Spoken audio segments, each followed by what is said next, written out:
So Mick, with this UFO stuff, what do you expect to come in the disclosure, in the Well, release? there's this UAP report that's coming out now. The reason we have a UAP report coming out is that Marco Rubio inserted some language into a bill, and he was persuaded to do that by a guy called Chris Mellon, who works for another guy called Tom DeLonge, who was the lead singer of Blink-182, like a rock band.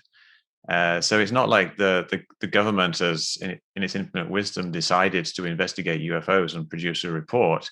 It's kind of like there's a bit of political horse trading, a little bit of influence peddling, and they've got this language in this bill, and they're getting this report. And the report itself is going to be on the back of the UAP task force, which is a real thing, but that itself is kind of descendant from the ATIP program, which was this program started by Senator Harry Reid and his friend Rob Bigelow, who is this millionaire from Nevada. And tied in that, there's this other guy, this journalist George Knapp, who first got Harry Reid interested in UFOs. There's this tiny group of people that's having this vast influence on this narrative, and they have kind of forced through this UFO stuff.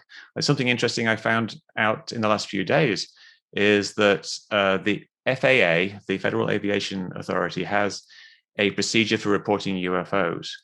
And if you look it up now, all it says is if you want to report a UFO, report it to a UFO reporting center, like the National UFO Reporting Center, which is just this website that collates these data.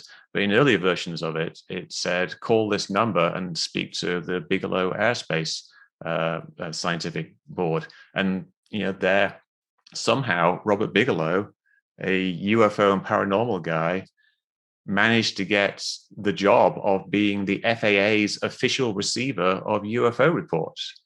And now he is kind of the guy who's pushing this whole thing forward to this other report.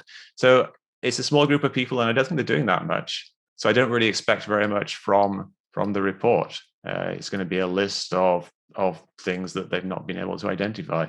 It's not going to have any conclusions. It's not going to say it's aliens. It'll just be kind of open-ended, and it'll perhaps create a few more questions and not answer any. So not a lot, I think, is my prediction for what's going to happen there. You sound like a skeptic. What are your a little skeptical here? With good reason. With good reason. If you examine these things, they don't add up.